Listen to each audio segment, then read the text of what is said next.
亲爱的朋友们，欢迎来到微光夜读。你后悔过吗？女人在电话那头轻声问，声音像被秋雨打湿的羽毛，黏腻又无力。男人沉默着，只听得见电流微弱的嘶鸣，像无数细小的虫豸在啃噬着黑夜。如果你来，女人顿了顿，似乎在积攒最后一丝勇气，就坐在7号桌吧，至少离我近一些。男人终于开口，声音平静得像一口深不见底的古井。好。电话挂断了。窗外，城市的霓虹像一堆被打翻的廉价珠宝，散发着迷乱而腐朽的光。接下来开始我们本期故事，记得点击订阅并开启小铃铛。那封请柬是傍晚时分到的，像一只疲倦的白色飞蛾，悄无声息地落在他那张旧得发黑的橡木书桌上。邮递员的脚步声在楼道里空洞地回响，然后被更深的寂静吞噬。林晨正对着一堆复杂的代码，屏幕上绿色的字符像一场无穷无尽的暴雨倾泻而下。他闻到了一股来自过去的霉味，混合着高级铜板纸特有的略带甜腥的油墨香气。他停下了敲击键盘的手，指尖还残留着键盘冰冷的触感。他拿起那封信，信封是珍珠白色的，边缘烫着一圈细细的金色花纹，像一道精致的枷锁。上面的字迹，他一眼就认了出来，是苏晴的字，娟秀，却带着一丝用力的拘谨，仿佛每一笔每一画都在极力证明着什么。他用指腹轻轻摩挲着那几个字，感觉像是触摸到了一块已经结痂的伤疤，不疼，但有一种粗糙的、令人不适的质感。他没有用裁纸刀，而是用手指小心翼翼地撕开了封口，动作很慢，像是怕惊扰了里面沉睡的幽灵。请柬的内页是粉色的，印着一对笑容灿烂的新人。男人他认识，张伟；女人，他曾经以为自己会认识一辈子，苏晴。照片上的苏晴穿着洁白的婚纱，笑得像一朵被供奉在暖房里的百合花，完美，却缺少了一点泥土的生气。他身边的张伟，西装革履，头发梳得油亮，像一只刚刚饱餐过后的苍蝇，带着心满意足的油光。林晨的目光在那张脸上停留了不到1秒，就移开了。他看到了婚礼的日期、地点，君悦酒店，一个金碧辉煌、用金钱堆砌起来的梦幻之地。他的手指无意识地敲击着桌面，发出的声音像是悠长的钟摆，在空旷的房间里回荡。眼前屏幕上的代码语渐渐模糊，变成了一片湿漉漉的绿色。那片绿色氤氲开来，化作了多年前大学校园里那片望不到尽头的香樟林。夏天的午后，阳光被浓密的树叶筛成一片片破碎的金箔，懒洋洋地洒在地上。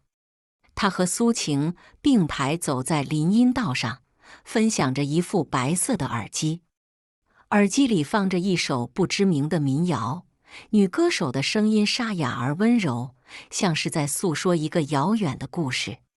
苏晴的头发很长，被风吹起，有几缕会不经意地拂过她的脸颊，带着洗发水的清香和阳光的味道。林晨，你说我们以后会不会也像歌里唱的那样？苏晴忽然停下脚步，仰头看着他，眼睛里闪烁着细碎的光，走遍世界的每一个角落。他笑着摘下他那边的耳机，凑到他耳边，学着劣质偶像剧里的台词，压低声音说：世界那么大，我只想带你回家。苏晴的脸疼得一下就红了，像一颗熟透的苹果。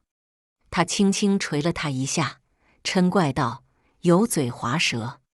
他们会去学校后门那家没有招牌的馄饨店，10块钱一大碗，皮薄馅大，汤头鲜美。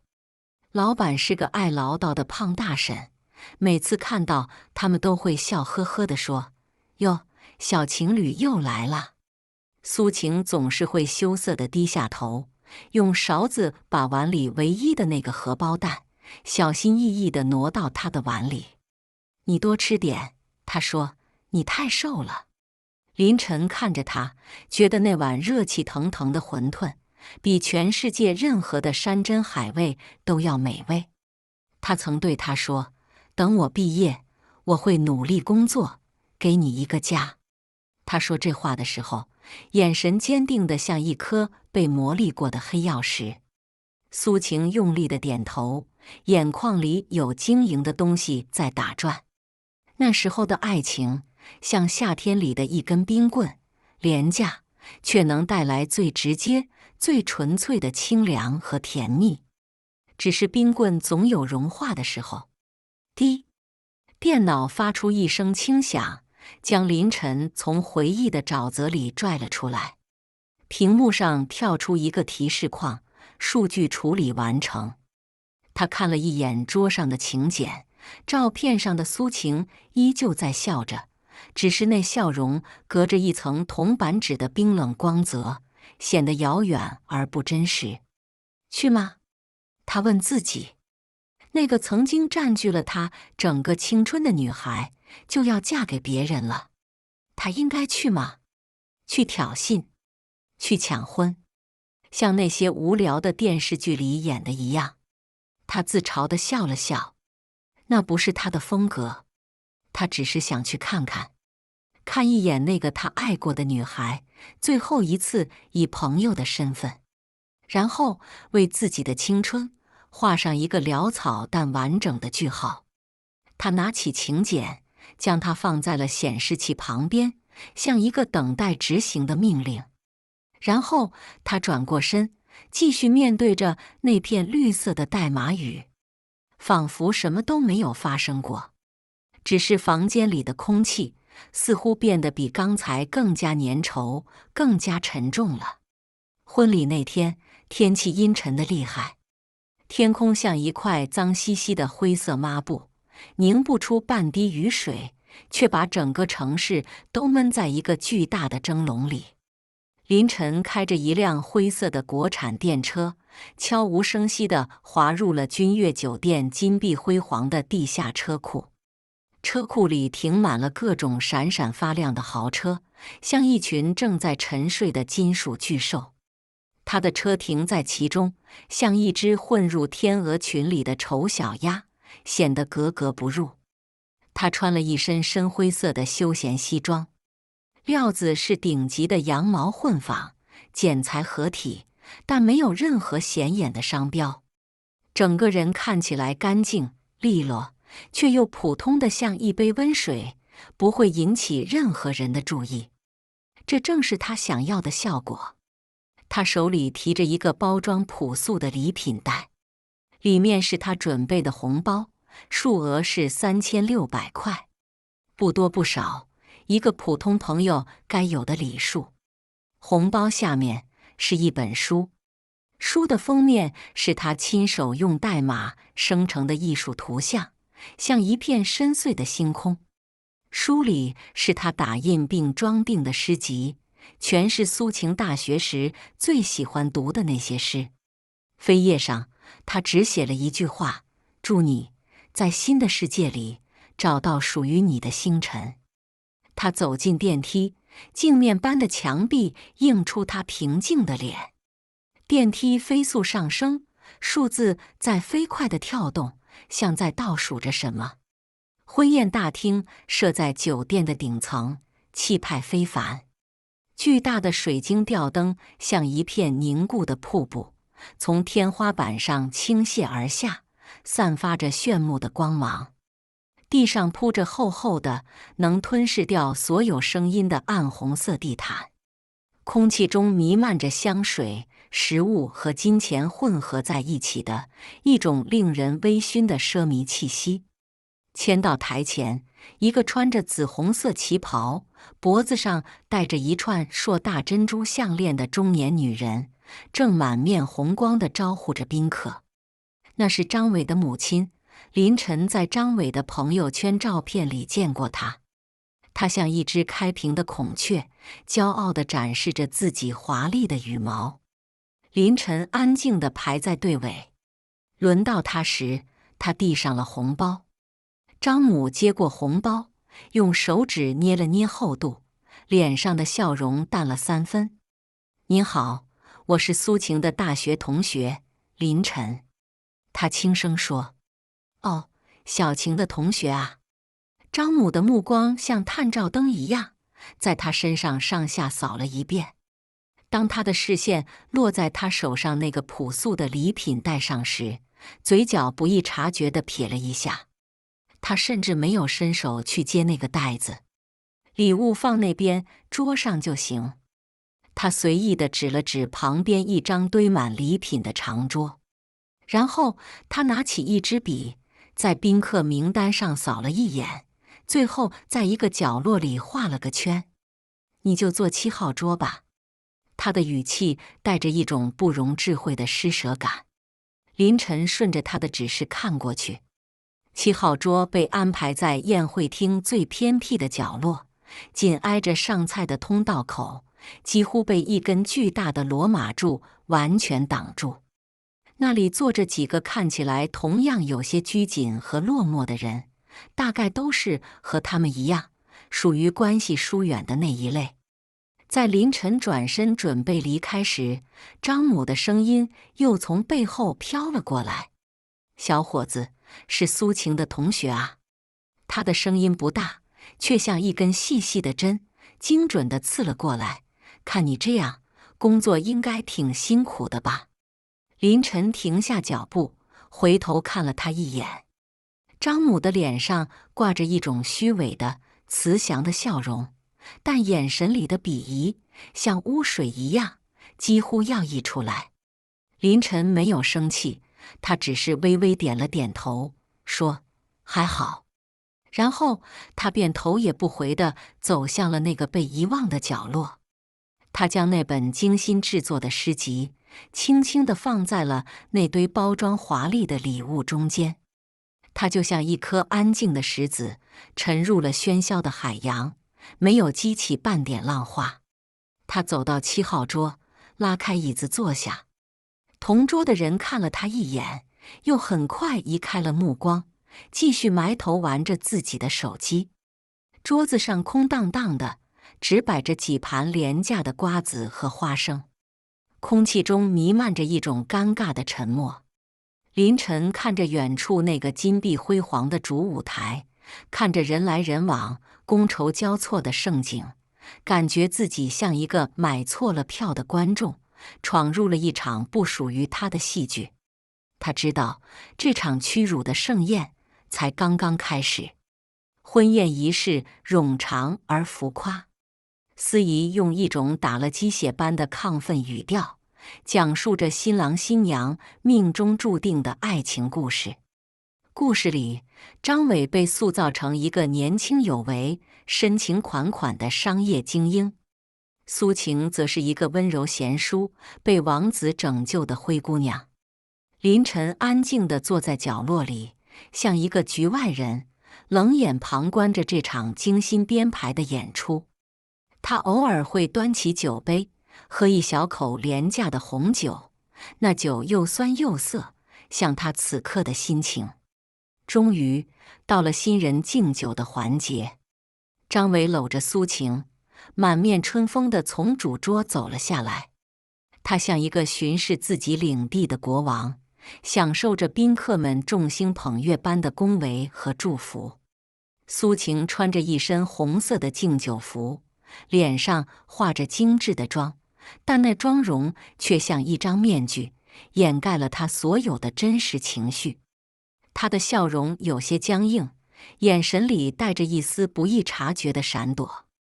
当他们走到7号桌时，张伟的脚步明显顿了一下。他的目光越过同桌那些无关紧要的面孔，精准地锁定了林晨。他的眼神里先是闪过一丝惊讶，随即被一种毫不掩饰的得意和敌意所取代。哟，这不是林晨吗？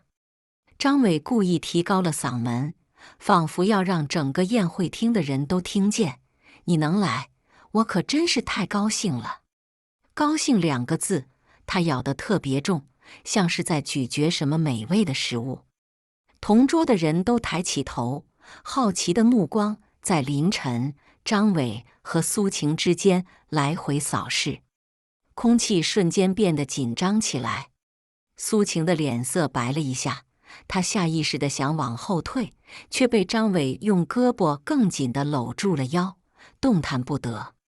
他的手不自然地抓着自己的裙角，指节因为用力而泛白。是啊，好久不见。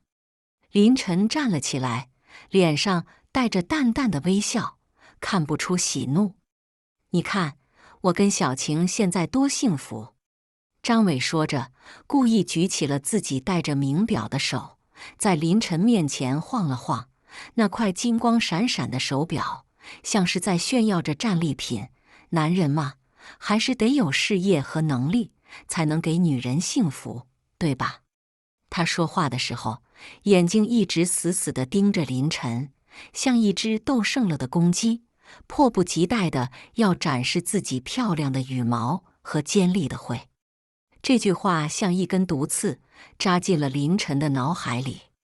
一瞬间，眼前觥筹交错的婚宴场景迅速褪色，变成了一个压抑的、充满消毒水味道的午后。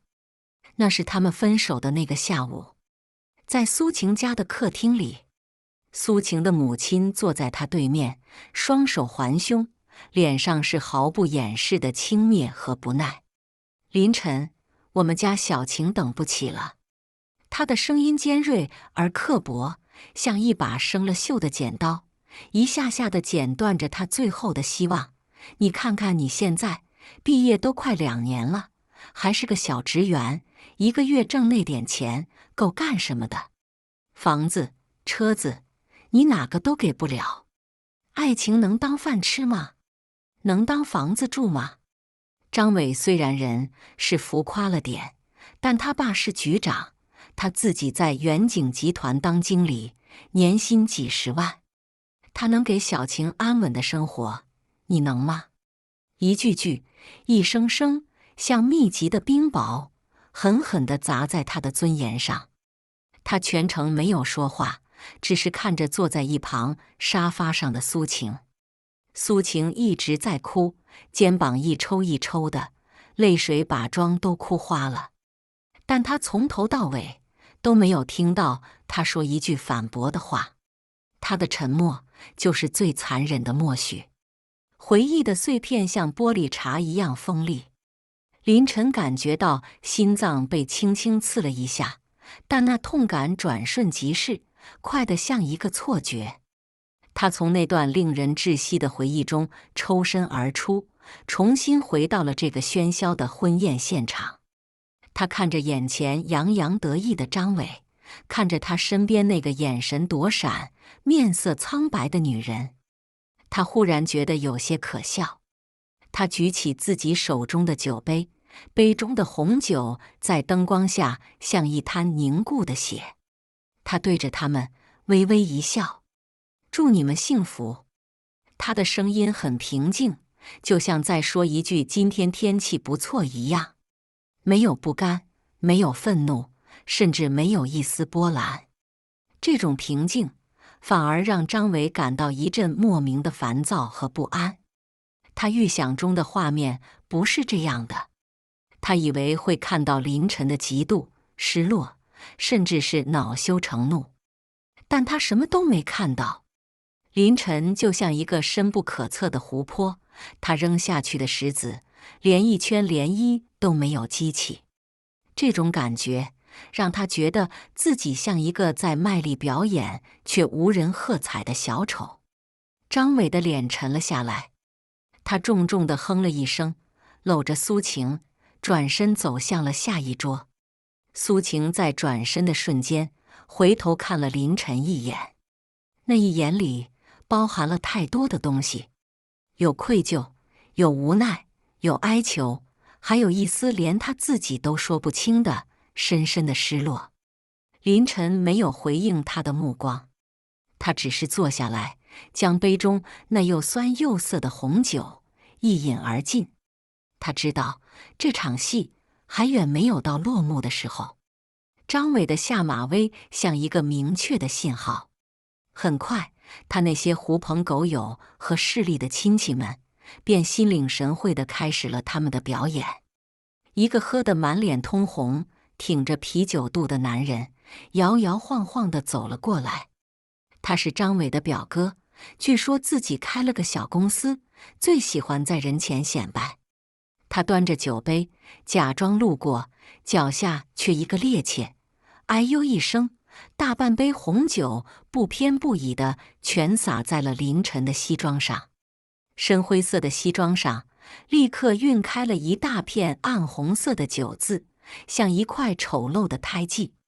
哎呀，真对不住，兄弟！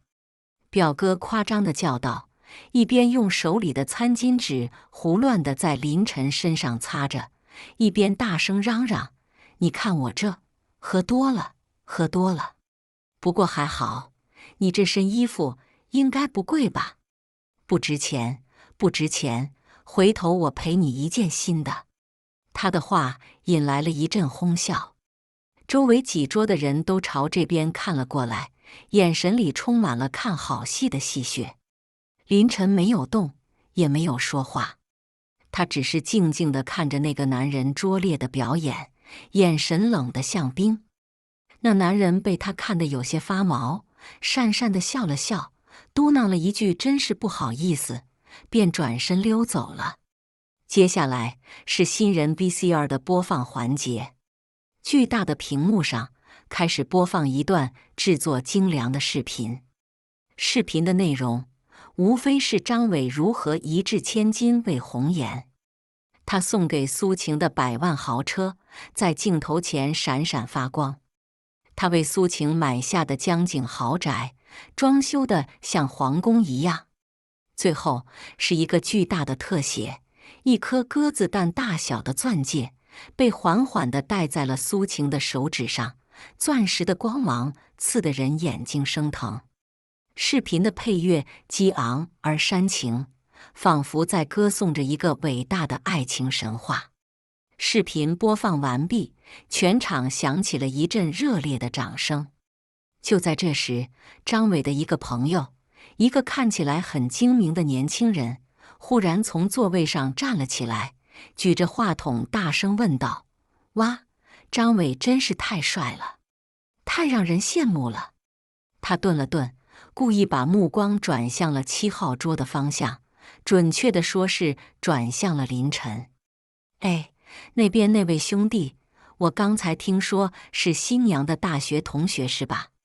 他的声音通过音响传遍了整个宴会厅。“看你跟新娘关系不错的样子，不知道你现在在哪高就啊？月薪多少啊？过万了吗？”这个问题像一把淬了毒的匕首，精准而恶毒。整个宴会厅瞬间安静了下来，所有人的目光像聚光灯一样齐刷刷地打在了林晨的身上。他们期待着看这个前男友如何在这场公开的羞辱中狼狈不堪、无地自容。苏晴的脸已经白得像一张纸，她紧紧地咬着嘴唇，身体微微发抖。她几次想开口，想阻止这场闹剧，但每次都被身边的张伟用眼神制止了。张伟的脸上带着一种残忍的、快意的微笑，他就是要让林晨在所有人面前被包得体无完肤。他就是要让苏晴看清楚，他选择自己是多么明智的决定。林晨坐在那里，成了全场的焦点。他身上那片暗红色的酒渍在灯光下显得格外刺眼。他沉默了几秒钟，就在所有人都以为他会窘迫地说不出话来的时候，他却忽然笑了。那笑容很淡，却像一把锋利的刀，划破了周围凝固的空气。他没有回答那个问题，只是拿起桌上的筷子，夹了一口菜，慢慢地放进嘴里，仔细地咀嚼着，仿佛刚才那个问题只是一个无聊的玩笑。他的这种无视，比任何激烈的反驳都更具杀伤力。那个提问的年轻人愣住了，举着话筒，涨红了脸，站在那里，像一个不知所措的傻瓜。张伟的脸色瞬间变得铁青，他没想到林晨的脸皮竟然这么厚。他感觉自己的拳头像是打在了一团棉花上，软绵绵的，使不出力。他决定要给林晨最后一击，最致命的一击。他从司仪手中拿过话筒，大步走上了舞台。各位来宾，各位朋友，非常感谢大家今天能来参加我和小晴的婚礼。他清了清嗓子，声音洪亮地说道。他先是说了一通冠冕堂皇的感谢词，然后话锋一转，意有所指地说道：今天我还要特别感谢一些朋友。他停顿了一下，目光穿过人群，像一支利箭，射向了角落里的林晨。是他们用他们的经历教会了我们什么是现实，也让我明白，在这个社会上，只有强者才能拥有一切，才能保护自己心爱的女人，给她最好的生活。而弱者注定只能被淘汰，注定只能在角落里默默地看着别人的幸福。他的话说得露骨而残忍，全场的目光再一次若有若无地投向了林晨。这一次，林晨的表情终于有了一丝变化，他脸上的笑容消失了。他慢慢地放下了手中的筷子，筷子和瓷盘碰撞，发出一声清脆的、微小的声响，在这死一般的寂静中，却显得格外清晰。林晨没有像张伟预期的那样暴跳如雷，他甚至没有抬头去看舞台上那个耀武扬威的男人，他只是安静地坐在那里，像一尊沉默的雕像。周围的空气仿佛凝固了，带着一种令人窒息的压迫感。同桌的人都小心翼翼地看着他，连大气都不敢出。过了许久，久到张伟都开始觉得自己的独角戏有些尴尬的时候，林晨终于动了。他缓缓地站起身，椅子向后滑开，在地毯上发出一声沉闷的摩擦声。他对同桌那几个惊魂未定的人轻声说了一句：失陪。然后他转过身，迈开脚步，从容地走出了这个充满了恶意和嘲讽的宴会厅。他的背影挺拔而孤单，像一棵在寒风中不肯弯腰的树。所有人都看着他离开，以为他是不堪其辱，落荒而逃了。张伟的嘴角勾起了一抹胜利者的微笑。苏晴看着那个熟悉的背影消失在门口，心脏像是被一只无形的手紧紧攥住，疼得无法呼吸。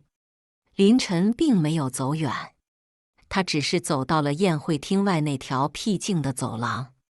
走廊里铺着柔软的羊毛地毯，灯光昏暗，与宴会厅里的喧嚣和浮华仿佛是两个世界。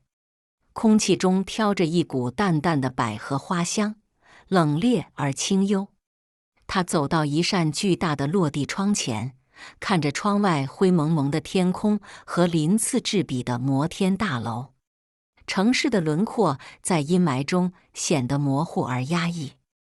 他从口袋里拿出了一部手机，那是一部看起来非常普通的老款手机，黑色的外壳已经有些磨损，屏幕也不大，与这个金碧辉煌的环境显得格格不入。他划开屏幕，没有去翻找通讯录，而是直接输入了一串烂熟于心的号码。电话很快就接通了。喂，电话那头传来一个沉稳的中年男人的声音：“王哥，是我，林晨。”林晨的语气非常平淡，听不出任何情绪。周末打扰你了。电话那头的声音立刻变得恭敬起来：“林先生，您说哪里话？您随时可以打给我。有什么吩咐？”“没什么大事。”林晨看着窗外，淡淡的说道：“对，我现在在君悦酒店顶楼的宴会厅参加一个朋友的婚礼。”他顿了顿，似乎在组织语言。遇到点小事，也不算什么事，就是有点吵。不用紧张。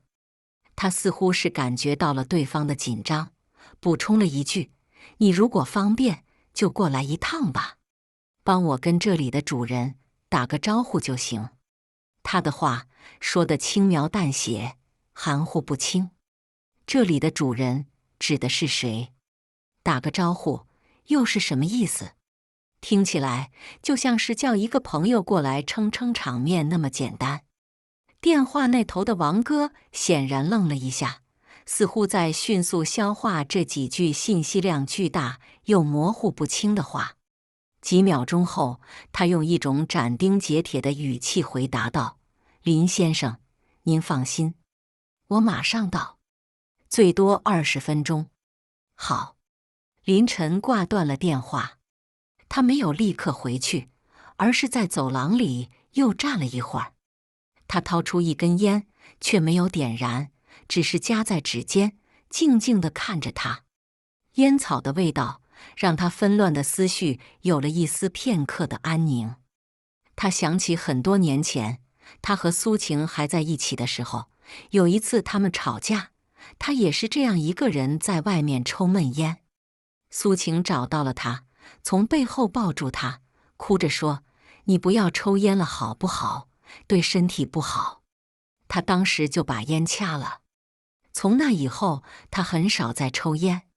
想到这里，他自嘲地笑了笑，随手将那根未点燃的烟丢进了旁边的垃圾桶。过去的事就像这根烟一样，终究是要被丢掉的。他整理了一下自己那件沾着酒渍的西装，脸上的表情恢复了最初的平静。然后他转过身，推开那扇沉重的门，重新走进了那个属于别人的喧闹的舞台。只是这一次，他不再是观众，他是来谢幕的。林晨回到座位上时，婚宴的气氛已经恢复了之前的热闹。刚才那段小插曲，仿佛只是往沸腾的油锅里滴了一滴水，瞬间蒸发，没有留下任何痕迹。没有人在关注他，他就像一块被扔进角落的石头，安静地等待着青苔爬上身。他给自己倒了一杯茶，慢慢地喝着。茶水是温的，不烫口，也不苦涩，就像他此刻的心境。时间一分一秒地过去，大约20分钟后，婚宴的流程已经进行到了后半段。新郎新娘正在台上玩着一些无聊的互动游戏，引得宾客们阵阵发笑。就在这时，宴会厅那扇巨大的双开门突然被人从外面猛地推开了。2个穿着黑色西装的酒店保安神色紧张地分列两旁，将门死死地抵住。一个西装革履、气度不凡的中年男人，在酒店大堂经理的亲自陪同下，行色匆匆地走了进来。男人大约50岁左右，头发梳理得一丝不苟，眼神锐利，步履生风，身上带着一种久居上位的强大气场。他的脸上带着明显的焦急和歉意，额头上甚至渗出了一层细密的汗珠。酒店经理跟在他身后，点头哈腰，脸上是掩饰不住的惶恐。这突如其来的一幕，让整个宴会厅瞬间安静了下来。音乐停了，笑声也停了。所有人都转过头，愕然地看着门口这几位不速之客。舞台上的张伟也愣住了，但当他看清来人的长相时，他的眼睛瞬间就亮了。那是一种混杂着狂喜、谄媚和难以置信的光芒。他做梦都没想到，这位大神竟然会出现在自己的婚礼上。来人正是他所在公司远景集团的华东区总裁王志强。这可是他顶头上司的顶头上司，是他平日里连见一面都难于登天的集团巨头。张伟的大脑在一瞬间高速运转，难道是自己前几天递交的那个项目方案得到了王总的赏识？难道王总是特意来提拔自己的？巨大的惊喜像一剂强心针，让他瞬间忘记了所有，也忘记了自己新郎的身份。他几乎是连滚带爬地从舞台上冲了下来，丢下了身边一脸错愕的苏晴和满堂的宾客，满脸堆着肉麻的笑容，像一条看到了主人的哈巴狗，摇着尾巴迎了上去。王总，哎呀，王总！张伟的声音因为过度激动而变得有些尖利和变形。您怎么亲自来了？这真是太荣幸了，太荣幸了！我简直不敢相信我的眼睛。他一边说，一边伸出双手，想要去和王志强握手，但又觉得自己的身份不够，伸到一半又尴尬地缩了回来，只能不停地搓着手，一副手足无措的样子。整个场面滑稽得像一出荒诞的喜剧。王志强根本没有看张伟，他的目光像雷达一样焦急地在整个宴会厅里飞快地扫视着，仿佛在寻找着某个极其重要的人物。他的眉头紧锁，脸上的歉意和惶恐之色更浓了。张伟完全没有察觉到王总的异常，他被这突如其来的天降鸿福冲昏了头脑，一心只想着如何在自己的亲朋好友面前炫耀这天大的面子。他谄媚地跟在王志强身边，亦步亦趋，继续用那令人作呕的语气说道：“王总，您能来，我这婚礼简直是蓬荜生辉啊！快请上座，主桌给您留着位置呢。今天我这儿朋友们都在，远景集团的同事也来了不少。为了进一步炫耀自己的人脉，也为了在王总面前贬低那个让他吃了瘪的情敌，他像是想起了什么似的，不经意地抬起手，朝着7号桌的方向遥遥一指。他的语气里带着一丝居高临下的轻蔑和施舍。哦，对了，那边角落里，我太太的一些老同学也来了，都是些普通朋友。那根手指像一个恶毒的诅咒，直直地指向了那个安静的角落，那个被所有人遗忘、被他肆意羞辱的角落。王志强下意识地顺着他手指的方向看了过去，就是这一眼，时间仿佛在这一刻被按下了暂停键。当王志强的目光穿过缭绕的烟火气，越过一张张错愕的脸，最终落在了那个安静地坐在角落里，手里端着一杯清茶的年轻人身上时，他脸上的所有表情瞬间凝固了，似乎看到了什么难以置信的大人物。客套、焦急、搜寻，所有的表情都在1秒钟之内被一种极致的、无法用言语形容的情绪所取代。那是一种混杂着震惊、惶恐、敬畏，以及一丝劫后余生般的庆幸的复杂情绪。他的瞳孔在瞬间收缩，他的呼吸在瞬间停止，他脸上的血色唰的一下退得干干净净，变得像一张白纸。他完全无视了身边还在喋喋不休的张伟，仿佛他只是一团透明的空气。下一秒，他做出了一个让全场所有人都瞠目结舌的举动。他几乎是没有任何犹豫的甩开了身边的酒店经理，3步并作2步，以一种近乎小跑的姿态冲向了那个偏僻的、卑微的7号桌。他的脚步因为过于急切而显得有些踉跄，那身昂贵的定制西装也因为他的动作而变得有些凌乱。全场宾客，包括张伟的父母、苏晴的父母，所有之前嘲笑过林晨的人，都像被施了定身法一样，呆呆地看着这戏剧性到近乎荒谬的一幕。他们的脑子里一片空白，完全无法理解眼前发生的一切。王志强，远景集团华东区的总裁，这个在他们眼中如同帝王般的存在，此刻竟然像一个犯了错的小学生见到了教导主任一样，满脸惊恐地冲向了那个被他们踩在脚底的失败者。王志强冲到了林晨的面前，他没有说话，他先是深深地鞠了一躬，一个标准的90度的躬，那姿态谦卑到了极点，甚至带着一丝卑微。然后他直起身，声音因为极度的紧张和恐惧而微微地颤抖着，甚至带着一丝哭腔：“林先生，您怎么会在这里？我实在不知道是您在这里参加婚礼，万分抱歉，我来晚了。”整个婚礼现场死一般的寂静，只有王志强那颤抖的声音在空旷的大厅里一下一下回荡着，像一声声敲在所有人，尤其是张伟心脏上的丧钟。张伟彻底石化了，他脸上的笑容僵住了，像一个劣质的石膏面具，摇摇欲坠。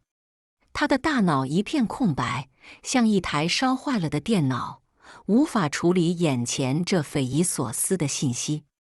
林先生，王总竟然称呼林晨为林先生，而且用的是您这个敬语，那种谦卑到骨子里的姿态，那种发自灵魂深处的恐惧，绝对不是装出来的。这到底是怎么回事？这个穿着普通、开着国产车、被自己和家人肆意羞辱的穷酸前男友，到底是谁？王志强在对林晨表达了极度的歉意之后，终于缓缓地转过身。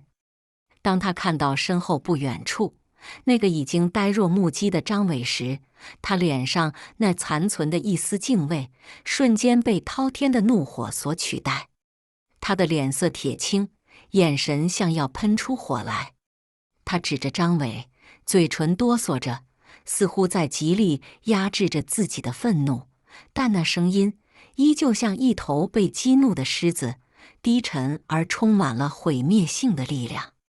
张伟，他几乎是从牙缝里挤出这2个字：“你还愣着干什么？你知不知道你眼前这位是谁？”王志强上前一步，一把揪住了张伟的衣领，那力道之大，让张伟一个趔趄，差点摔倒。“我告诉你。”王志强几乎是贴着他的耳朵，用一种只有他们2人才能听见的，却又充满了雷霆万钧之势的音量，怒吼道：“这位是林晨，林先生，是我们远景集团的母公司天穹资本最大的个人股东，是集团董事会特聘的首席技术顾问。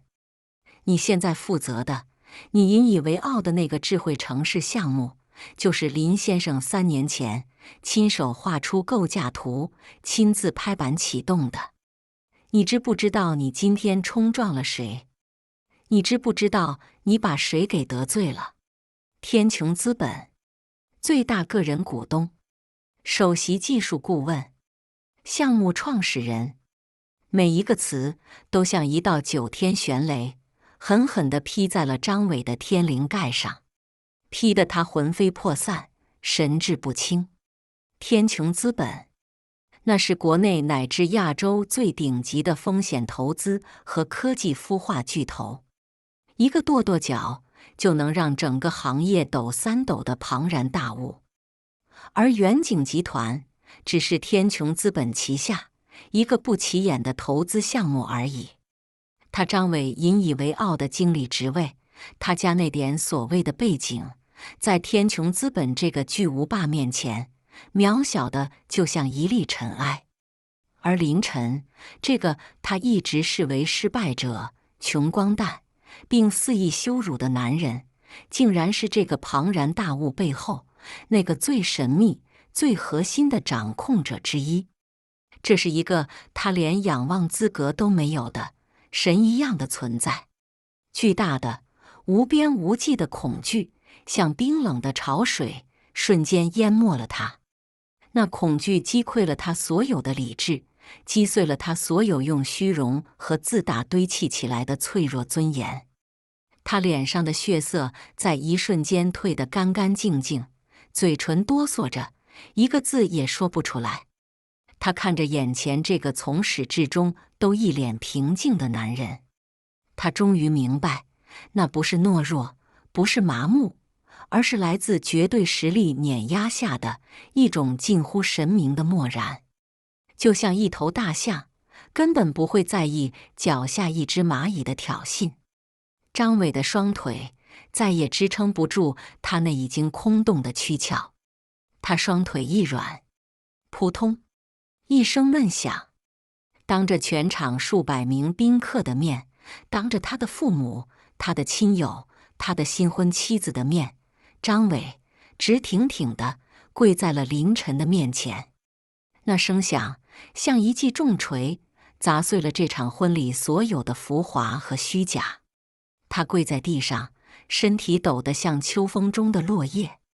他抬起头，仰望着林晨，眼神里充满了绝望的哀求。林先生，我错了。他的声音破碎而颤抖，带着浓重的哭腔。我有眼不识泰山，我不是人，我狗眼看人低。求求您大人有大量，原谅我这一次。求求您了。他一边说，一边开始用力地扇自己的耳光，一下又一下，响亮而清脆。而苏晴就站在离他们不远的地方，她像一尊被抽走了灵魂的雕像，一动不动。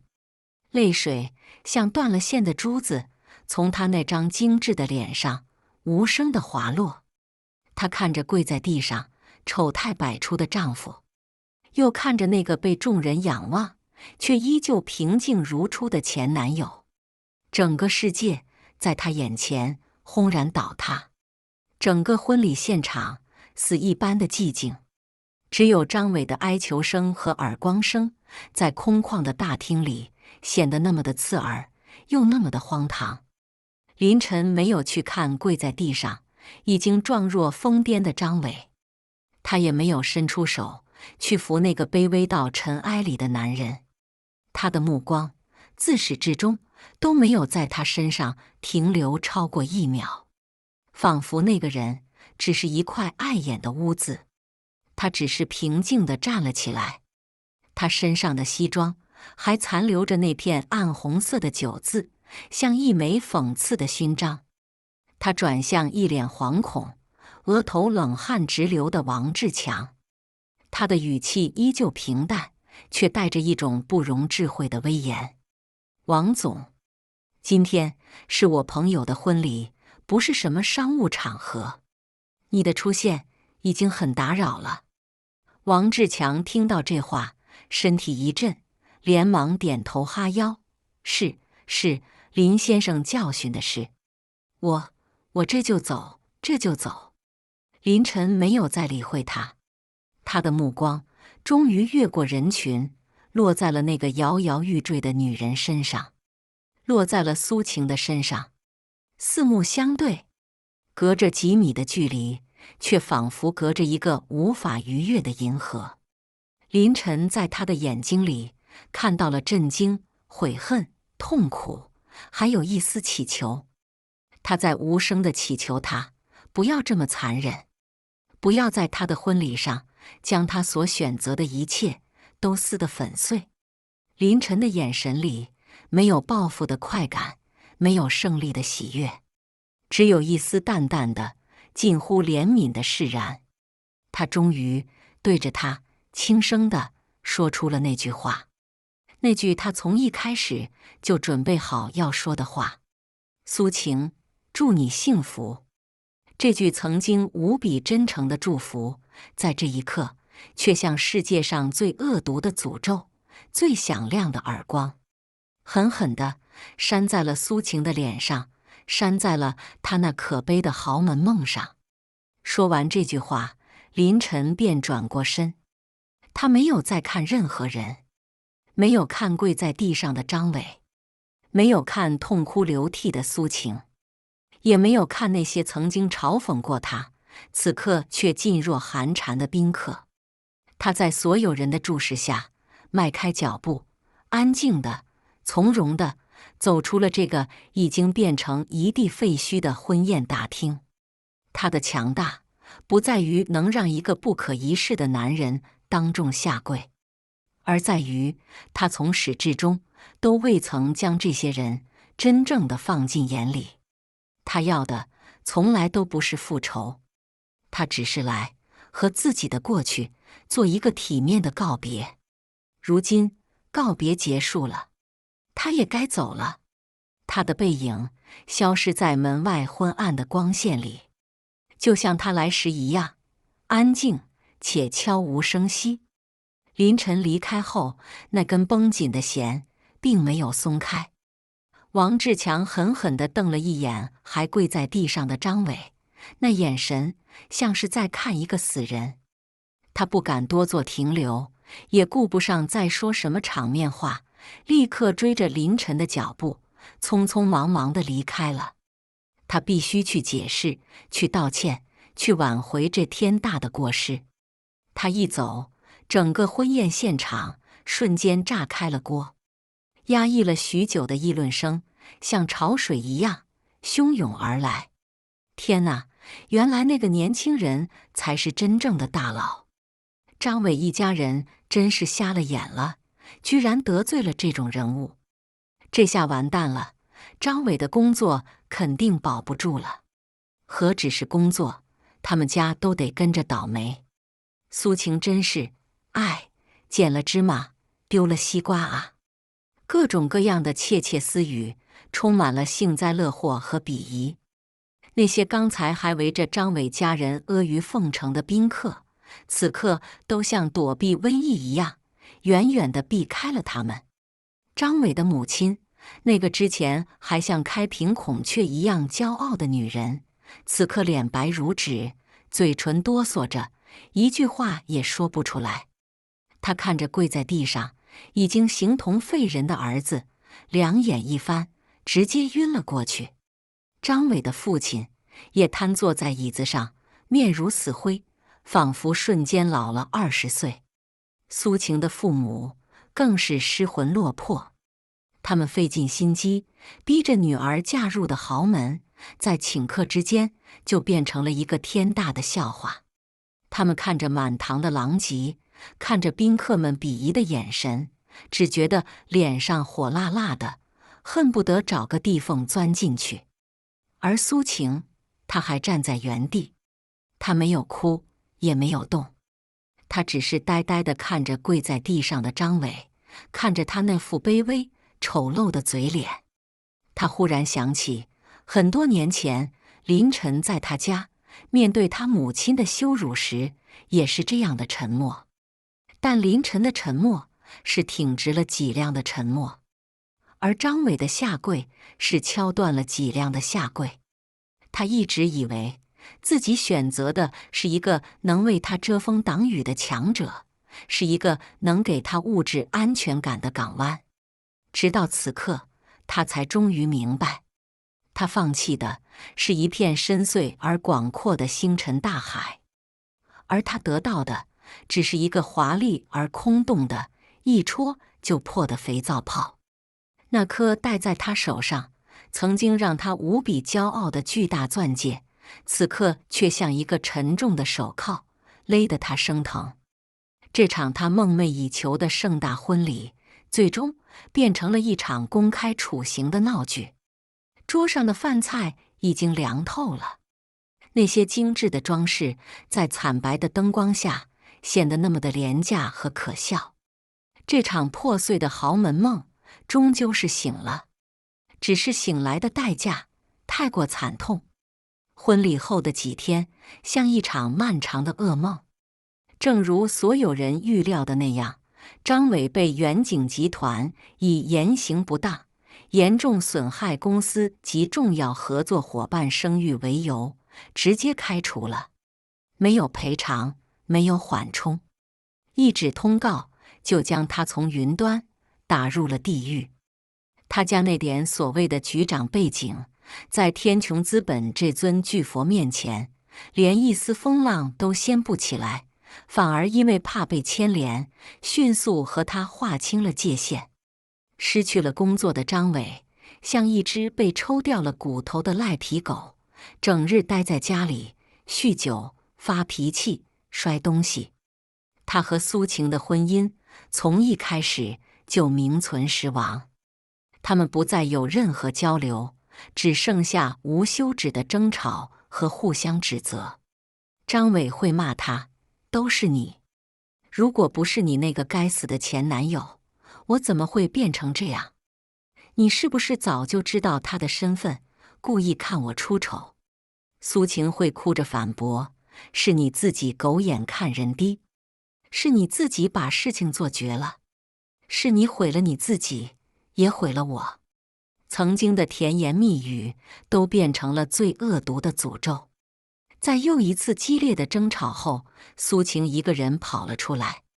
她漫无目的地走在深夜的街头，城市的霓虹灯刺得她眼睛生疼。她终于在一个无人的角落蹲下身，放声大哭。哭过之后，她颤抖着手拿出了手机。她找到了那个她以为自己再也不会联系的号码。她鼓起了所有的勇气，给林晨发了一条很长很长的信息：“林晨，对不起，我知道现在说这些已经没有任何意义了，但我还是想说对不起。那天在婚礼上，他们那样对你，我很难过，可是我太懦弱了，我没有站出来为你说话。我一直以为我选择的是一条更容易走的路，一条更安稳的路。我以为物质上的富足可以填补一切。我错了，我错得离谱。我每天都活在悔恨里。我后悔我当初为什么没有相信你，为什么没有再多等你一下。”写到这里，他的眼前又浮现出了那个分手的下午。在他母亲用最刻薄的语言羞辱完林晨之后，林晨并没有像他想象中那样颓废、愤怒或是失落。他只是站起身，平静地看着他，眼神里没有一丝怨恨，只有一种他当时看不懂的深沉。他对他说：“苏晴，给我3年时间。”就这么一句话，没有过多的解释，也没有虚无缥缈的承诺。但他当时被母亲的话，被对未来的恐惧，被张伟那触手可及的富裕生活冲昏了头脑。他没有信，他哭着摇了摇头。他选择了离开。如今3年过去了，他没有食言。他用3年的时间建立起了一个他连想象都无法企及的商业帝国，而他却用3年的时间把自己活成了一个天大的笑话。苏晴的眼泪一滴一滴地砸在手机屏幕上，模糊了字迹。他用颤抖的手指继续打着字：“我们还有可能吗？我知道我很可耻，很可笑，但我真的好想回到过去，回到那个我们只有一碗馄饨，却比现在快乐100倍的夏天。”信息发送了出去。像一颗石子沉入了深不见底的大海。他抱着膝盖，在深夜的寒风中，等待着那个可能永远都不会到来的回音。林晨看到那条信息的时候，正在自己的实验室里。那是一个巨大而空旷的空间，充满了未来感和科技感。巨大的落地窗外是整个城市的夜景，万家灯火像一片倒映在人间的璀璨星河。他刚刚结束一个跨洋的视频会议，手机屏幕亮起，提示有一条未读信息。他点开，静静地一字一句地读完了那段充满了悔恨和哀求的文字。他的脸上没有任何表情，没有愤怒，没有嘲讽，也没有心软，就像在看一份与自己无关的市场分析报告。他看到了对不起，看到了后悔，看到了我们还有可能吗？他甚至能想象出苏晴在写下这些文字时那副泪流满面的可怜模样，但是他的心里已经激不起任何波澜。那个穿着白裙子，会把荷包蛋夹给他，会在香樟树下问他未来是什么样子的女孩，连同那段青涩而美好的青春，已经在君悦酒店那场荒唐的婚礼上被他亲手埋葬了。他去参加婚礼，不是为了看他后悔，只是为了给自己一个交代。如今交代完了，故事也该结束了。他静静地看着那条信息，然后伸出手指长按选中。屏幕上跳出了一个对话框，是否删除该条信息？他毫不犹豫地按下了那个红色的删除键。对他而言，那段过去，连同那个曾经爱过的人，都已经被彻底格式化，不留一丝痕迹。就在这时，他的另一部工作手机响了起来，是他的首席技术官打来的。他接起电话，语气恢复了一贯的专业与沉静。喂，是我。电话那头传来兴奋的声音：林先生，初步的数据模型已经出来了，比我们预期的还要好。新一代的人工智能交互算法可能会彻底改变现有的社交模式。林晨走到巨大的落地窗前，他看着窗外那片无边无际的城市灯火，眼神深邃而明亮。他的世界早已不是一场小小的婚礼，一段纠缠的过往所能容纳的。他的征途是眼前的这片星辰大海，是下一个即将改变世界的技术浪潮。过去已然落幕，而未来正在开启。项目数据我看了，他对着电话平静而有力地说道：我们开始吧。感谢大家的观看。本期故事精彩吗？欢迎大家在下方评论区吐槽。如果你喜欢这类故事，记得点击订阅微光夜读，并分享给更多的人，这会对我帮助很大。再次感谢大家的观看。